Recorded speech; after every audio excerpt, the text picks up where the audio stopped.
Hello everyone. आज के इस वीडियो में मैं इंट्रोड्यूसिंग सोशियोलॉजी बुक जो कि क्लास 11th की एनसीईआरटी बुक है।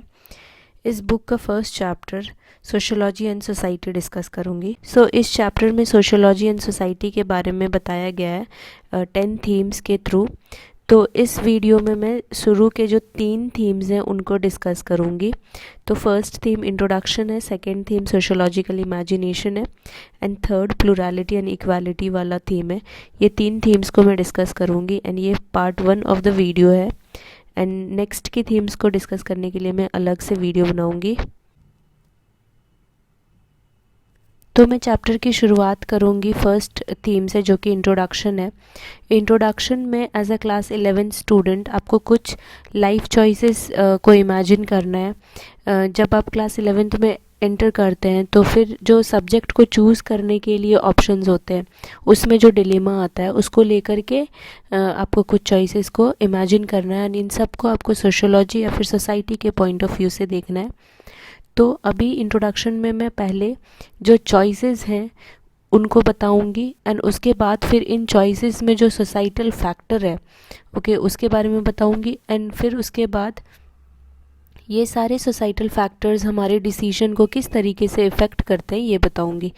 तो जो फर्स्ट है वो है study hard and you will do well in life.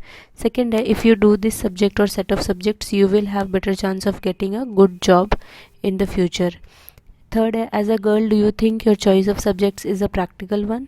Fourth है as a boy this does not seem a correct choice of subject. Fifth है your family needs you to get a job soon so why choose a profession that will take a very long time. And last है you will join your family business so why do you wish to do this subject.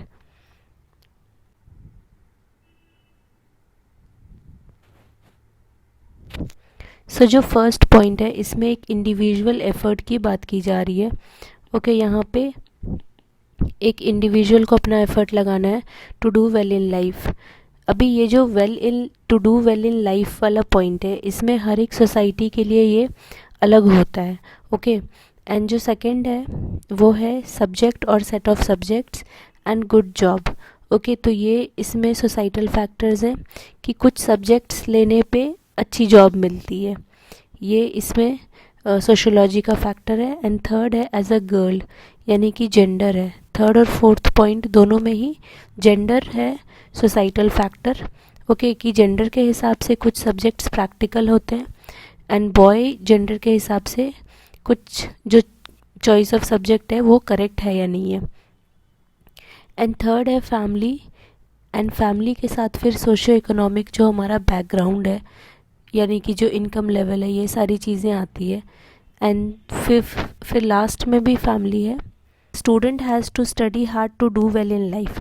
अब ये जो do well का concept है ये हर एक society के लिए डिफरेंट होता है। कुछ सोसाइटीज़ में do well is means being an IAS officer and कुछ सोसाइटीज़ में do well means being a teacher. तो इस तरीके से जो डू वेल वाला कॉन्सेप्ट है वो हर एक सोसाइटी में स्ट्रक्चर्ड है by a set of societal factors. अब जॉब मार्केट जो है जिसकी बात हम इस सेकंड पॉइंट में कर रहे थे, यहाँ पे जॉब मार्केट जो है वो नीड्स ऑफ द इकोनॉमी से डिफाइन किया जाता है। एंड जो नीड्स ऑफ इकोनॉमी है that is determined by the economic and political policies जो कि गवर्नमेंट डिसाइड करती है। तो इस तरीके से हम एक बैकग्राउंड ले सकते हैं कि किस तरीके से एक जो छोटा सा डिसीजन है टू चूज़ अ सब्जेक्ट उसके पीछे इतना सारा सोशियोलॉजी का कॉन्सेप्ट इन्वॉल्व्ड है। और यहाँ पे जो एक प्रॉब्लम ऑफ चूजिंग सब्जेक्ट आता है सीनियर सेकेंडरी स्कूल में वो ना सिर्फ एक पर्सनल वरी है बल्कि एक ये ब्रॉडर पब्लिक इशू है। क्योंकि सिर्फ एक सिंगल इंडिविजुअल की ये प्रॉब्लम नहीं है बल्कि पॉपुलेशन में और भी जितने सारे स्टूडेंट्स हैं सबकी ये प्रॉब्लम है। सबको इसके बारे में सोचना पड़ता है। अपने ये जो 3 फैक्टर्स मैंने बताए जॉब मार्केट का, सोशो इकोनॉमिक बैकग्राउंड का और जेंडर का, इन सब चीज़ों को ध्यान में रखते हुए और फिर एक सब्जेक्ट को चूज़ करना होता है। सिंगल इंडिविजुअल की ये प्रॉब्लम नहीं है बल्कि पॉपुलेशन में और भी जितने सारे स्टूडेंट्स हैं सबकी ये प्रॉब्लम है, सबको इसके बारे में सोचना पड़ता है। अपने ये जो 3 फैक्टर्स मैंने बताए, जॉब मार्केट का, सोशो इकोनॉमिक बैकग्राउंड का और जेंडर का, इन सब चीज़ों को ध्यान में रखते हुए और फिर एक सब्जेक्ट को चूज़ करना होता है। तो वो एक पब्लिक इशू है, वो सिर्फ एक पर्सनल ट्रबल नहीं है। ओके, पर्सनल ट्रबल तब होता है जब सिर्फ एक कोई स्टूडेंट किसी प्रॉब्लम को फेस कर रहा हो। जब अगर प्रॉब्लम बहुत सारे लोग पॉपुलेशन में फेस करते हैं तो फिर वो एक पब्लिक इशू होता है। तो इस तरीके से ये चूजिंग अ सब्जेक्ट, क्योंकि ये बहुत ही सिंपल एक स्टूडेंट को समझाने के लिए एग्जाम्पल है, तो ये एक एग्जाम्पल है फॉर चूजिंग अ सब्जेक्ट कि कैसे एक पर्सनल जो प्रॉब्लम है वो पब्लिक इशू बन। सो ये इस चैप्टर का सेकंड थीम है, जहाँ पे कि एक पर्सनल ट्रबल को पब्लिक इशू के साथ जोड़ करके इसको स्टडी करने की कोशिश की जाती है सोशियोलॉजी में। ये सेकंड थीम में हम पढ़ेंगे, इसका नाम दिया गया है द सोशियोलॉजिकल इमेजिनेशन। उसके बाद जो थर्ड थीम में इस चैप्टर में डिस्कस करूँगी वो यहाँ पे है गुड जॉब। ओके, तो ये गुड जॉब कौन डिसाइड करता है, एंड ये गुड जॉब हर एक सोसाइटी के लिए डिफरेंट है। ओके, तो कुछ जॉब में जो सोशल इस्टीम है वो कुछ लोगों के लिए मैटर करता है, कुछ लोगों के लिए मनी मैटर करता है, एंड ये सारी चीज़ें जो है वो एक इंडिविजुअल के कल्चर पे डिपेंड करता है या उसकी एक रेलेवेंट सोसाइटी पे डिपेंड करता है। ओके, तो ये रेलेवेंट सोसाइटी का क्या मतलब है यहाँ पे? तो ये जो रेलेवेंट सोसाइटी है उसका ये मतलब है कि जिस टाइप की सोसाइटी में वो इंसान रहता है। ओके, तो क्या ये वो सोसाइटी है जिसको इंडिविजुअल बिलोंग करता है, या क्या उसकी ये नेबरहुड की सोसाइटी है, क्या उसकी ये कम्युनिटी है, कास्ट है, ट्राइब है, या जो professional circle of the parents है वो है, या फिर एक नेशन है। ओके, तो यहाँ पे जो रेलेवेंट सोसाइटी है वो उसमें बहुत सारे जो सोसाइटीज़ जिसको हम बिलोंग करते हैं उन फैक्टर्स को देखा जाता है।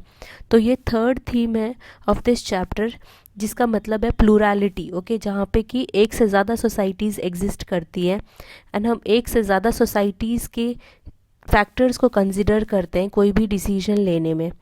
एंड एक और कॉन्सेप्ट इसके साथ है, वो है इनइक्वालिटी का कॉन्सेप्ट। एंड थर्ड थीम के साथ एक और कॉन्सेप्ट आता है इनइक्वालिटी, क्योंकि जब अगर सोसाइटीज़ डिफरेंट है, जैसे कि एक इंडिविजुअल सोसाइटी है या फिर एक जो मेरी कम्युनिटी है वो है जिसमें हम रहते हैं, फिर एक मेरी नेबरहुड की सोसाइटी है, एंड देन उसके बाद मेरी एक कास्ट की सोसाइटी है, फिर ट्राइब की सोसाइटी है। तो इस तरीके से एक इनइक्वालिटी का कॉन्सेप्ट आता है जब बहुत सारे डिफरेंट सोसाइटीज़ होती है। तो ये भी इस चैप्टर में हम देखेंगे, ये थर्ड थीम है of the chapter. So next topic है the sociological imagination, the personal problem and the public issue. ये जो कॉन्सेप्ट है सोशोलॉजिकल इमेजिनेशन, ये एक American sociologist C Wright Mills ने दिया था। अभी हम लोगों ने एक कुछ सेट ऑफ सजेशंस देखा था, तो वहाँ पे हम लोगों ने ये देखा था कि किस तरीके से जो एक अपनी पर्सनल प्रॉब्लम है वो पब्लिक इशू में बदल जाती है। ओके, तो सोशोलॉजिस्ट्स ने थ्रू आउट जनरेशन इस टॉपिक पे काम करने की कोशिश की है, एंड सी राइट मिल्स ने भी इस टॉपिक पे काम किया था और उनका नाम दिया था इन्होंने द सोशोलॉजिकल इमेजिनेशन। अब इस टॉपिक को शुरू करने से पहले हमारी बुक में एक एग्जाम्पल दिया गया है पर्सनल प्रॉब्लम और पब्लिक इशू का। वो एग्जाम्पल है इंदिरा आवास योजना, जो कि ministry of rural development and housing and urban development corporation ने ये लॉन्च किया था 2000 में। ओके, तो इसमें इस योजना के थ्रू कुछ हाउसेस कंस्ट्रक्ट करे जा रहे थे for the poor people. Okay, तो जब एक होमलेसनेस होता है, तो अगर पॉपुलेशन में बस कुछ लोग ही होमलेस हैं तो वो एक पर्सनल प्रॉब्लम होता है, बट पॉपुलेशन में बहुत सारे लोग होमलेस होने लग गए थे। ओके, बहुत सारे लोगों को घर का प्रॉब्लम होने लग गया था, तो इसीलिए ये एक पब्लिक इशू बन गया। एंड फिर गवर्नमेंट एक इंदिरा आवास योजना लेकर आई थी 2000 में, एंड यहाँ पे free of cost poor and homeless के लिए हाउसेस कंस्ट्रक्ट किए जा रहे थे। तो यही चीज़ है sociological imagination. So starting with the topic, तो हम लोगों ने एक सजेशंस के थ्रू देखा कि किस तरीके से इंडिविजुअल एंड सोसाइटी लिंक्ड है, एंड C.W. मिल्स ने कॉन्सेप्ट दिया था सोशोलॉजिकल इमेजिनेशन का to unravel how the personal and public issue are related. अब यहाँ पे sociological imagination enables us to grasp history and biography and the relations between the two within the society. तो अगर कोई भी problem आती है जैसे इलिटरेसी है या होमलेसनेस है तो उसकी हिस्ट्री में देखा जाता है। ओके, जैसे हम लोग सोशोलॉजी को स्टडी करते हैं तो एक सोसाइटी को स्टडी करते हैं कि किस तरीके से सोसाइटी, जो पहले एग्रीकल्चर सोसाइटी थी फिर उसके बाद कैपिटलिस्ट सोसाइटी बनी, तो कैसे कैसे through out history societies change हुई है, किस तरीके के न्यू प्रॉब्लम्स आए हैं, तो इन सब चीज़ों को देखा जाता है। तो इसमें हिस्ट्री देखा जाता है एंड बायोग्राफी का मतलब होता है कि जैसे कोई भी एक इंसान होता है उसकी बायोग्राफी होती है। ओके, तो उसी तरीके से जो एक सोसाइटी में जो प्रॉब्लम्स होती हैं उनमें भी बायोग्राफी होती है। तो सोशोलॉजिकल इमेजिनेशन के थ्रू हम किसी भी प्रॉब्लम की हिस्ट्री को देखते हैं और बायोग्राफी को देखते हैं और इन दोनों का एक रिलेशन देखते हैं। उसके बाद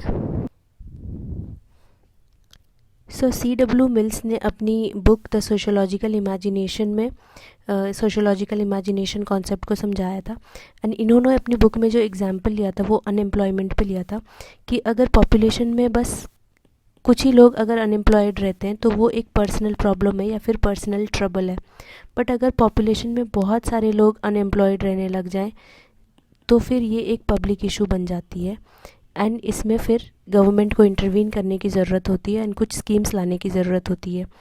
तो C.W. मिल्स ने बोला है कि जो ट्रबल है वो एक पर्सनल कैरेक्टर में होता है। ओके, ट्रबल सिर्फ एक इंडिविजुअल का होता है, अपनी एक कैरेक्टर की वजह से होता है, अपनी कैरेक्टर में या स्किल्स में कुछ कमी रह जाने की वजह से होता है एंड ये सिर्फ उनके जो इमीडिएट रिलेशंस हैं विद अदर्स सिर्फ उतने तक ही इसको इफ़ेक्ट करता है। ओके, और जो भी उसके सोशल लाइफ में जो किनशिप तक ही ये ट्रबल इफ़ेक्ट करता है उसको। पर जो इश्यूज़ होती हैं वो एक लोकल इन्वायरमेंट से निकल करके पॉपुलेशन लेवल पे आ जाती है। ओके, क्योंकि यहाँ पे बहुत सारे लोग हैं जो कि एक सेम प्रॉब्लम को फेस कर रहे हैं, तो फिर ये लोकल इन्वायरमेंट से निकल के पॉपुलेशन लेवल पे आती है एंड फिर ये एक इशू बन जाती है। ओके, तो यहाँ पे local environment of the individual से बाहर है ये पब्लिक इशू एंड उसके इनर लाइफ के भी बाहर है। सो थर्ड कॉन्सेप्ट है प्लूरलिटीज़ एंड इनइक्वालिटीज़ अमंग सोसाइटीज़। तो अभी के कॉन्टेम्प्रेरी वर्ल्ड में हम बहुत सारी सोसाइटी को बिलोंग करते हैं, जैसे हमारी एक इंडिविजुअल सोसाइटी है, देन फिर उसके बाद हमारी एक नेबरहुड की सोसाइटी है, देन हमारी एक कम्युनिटी है, फिर हमारी एक कास्ट है एंड ट्राइब है। तो इस तरीके से हम एक से ज़्यादा सोसाइटी को बिलोंग करते हैं। तो प्लूरलिटी इन सोसाइटी का मतलब यही है कि belonging to more than one society. Okay,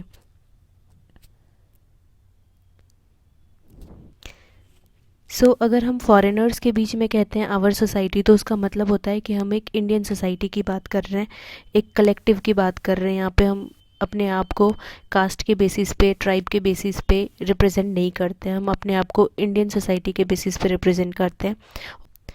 और वही जब हम इंडियंस के साथ बोलते हैं आवर सोसाइटी तो उसका मतलब होता है हमारी जो लिंग्विस्टिक यानी कि लैंग्वेज की सोसाइटी है, एथनिक कम्युनिटी हमारी क्या है, रिलीजियस कास्ट या फिर ट्राइबल सोसाइटी के बेसिस पे हम बात करते हैं।